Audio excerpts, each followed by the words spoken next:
AITA for abandoning my sister at a bus station. My 25F sister, 21F, are both majoring in similar areas, and last year she told me she wanted to attend an event and asked if I would go with her. I happily obliged. The whole trip was planned by my boyfriend, 24M, and we wrote an academic paper just so we could publish and put her name on it, and we reserved the hotel. The conference would be happening in a city around 8–10 hours from where I live and around 4 from hers. A day before we had to leave, my BF's car had a problem that couldn't be fixed on time. My mother, who still sees my sister as baby, demanded that, with we took a bus, we had to stop at their sit, grab my sister, and take another bus, because my sister simply couldn't travel alone. So, to avoid all that, my BF begged his grandfather to land us his car. The grandfather even called his insurance company at night to arrange the insurance to cover a new driver, and paid for it, as the city we were going to is known to be very dangerous.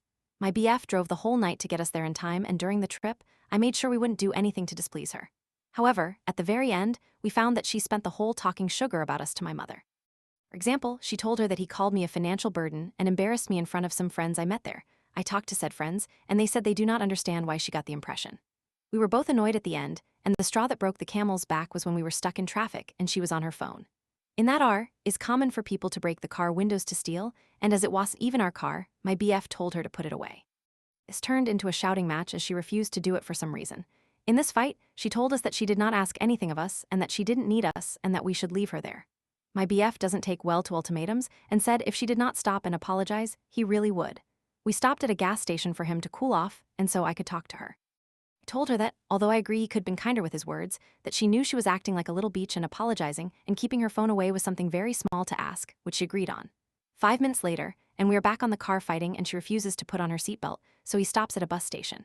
She claims I would stay there with her and take her side as I am her sister. She calls my mother calls me, and demands I break up with my boyfriend immediately. I'm not 14, so I don't. She basically calls me a monster, a great disappointment, and effectively kicks me out. We go home. 3 or 4 days later, I sent her a message asking her to let me know if I am cut out so I can plan my next steps. She is the one paying my bills because my college is full term, and she claims she never said none of these things and that my BF was just trying to manipulate him. AITA.